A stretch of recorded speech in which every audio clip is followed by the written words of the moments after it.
કમોસમી વરસાદ અને પવનને કારણે નુકસાની થઈ છે। ભારે પવન ફૂંકાતા અનેક વૃક્ષો ધરાશાયી થયા। પાર્કિંગમાં રહેલા વાહનો પર વૃક્ષો ધરાશાયી થયા। અનેક મકાનના પતરા ઉડી ગયા હતા। કેટલાક વિસ્તારોમાં વીજળી ગુલ થઈ ગઈ હતી અને ત્યારે કંઈક આ પ્રકારના દ્રશ્યો સર્જાયા હતા। ખેતરોમાં ખાસ કરીને ભારે નુકસાન ખેડૂતોને જોવા મળ્યું। અનેક વૃક્ષો પણ ધરાશાયી થયા અને મકાનના પતરા પણ ઉડી ગયા હતા।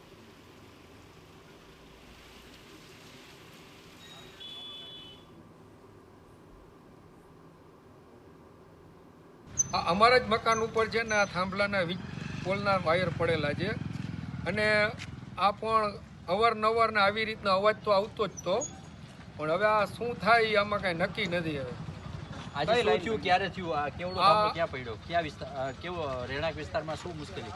રહેણાંક વિસ્તારમાં જુઓ ને મકાનમાં સોડા ને એવું બધું પડી ગયું છે અને થાંભલોય પણ પડી ગયો છે। કઈ લાઈન છે? લાઈન જે 66 kV। તો વીજળી ગુલ થતાં પણ લોકો પરેશાન થયા હતા। એ સિવાય રહેણાંક વિસ્તારમાં સ્થિતિ સર્જાતા લોકોની પરેશાની પડ્યા પર પાટા જેવી સર્જાઈ હતી। એક તો કમોસમી વરસાદ અને તેમાં પણ વીજળી ગુલ થવાથી લોકો વધારે પરેશાન થયા। જે લોકો જણાવી રહ્યા છે કે વૃક્ષો ધરાશાયી થયા, ડોમ પડી ગયા, વીજ વાયરને નુકસાન થયું અને તેને લીધે અત્યારે પણ જામનગરના વિસ્તારની સ્થિતિ એવી છે કે લોકોએ અંધારપટ જેવી સ્થિતિનો સામનો કરવો પડી રહ્યો છે।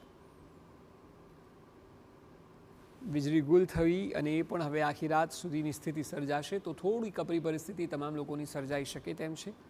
પરંતુ બદલાયેલા વાતાવરણની સૌથી વધુ અસર સૌરાષ્ટ્રમાં થઈ છે। 18, 19 અને 20 3 દિવસ સુધી આ વાતાવરણ રહે તેવી શક્યતાઓ છે।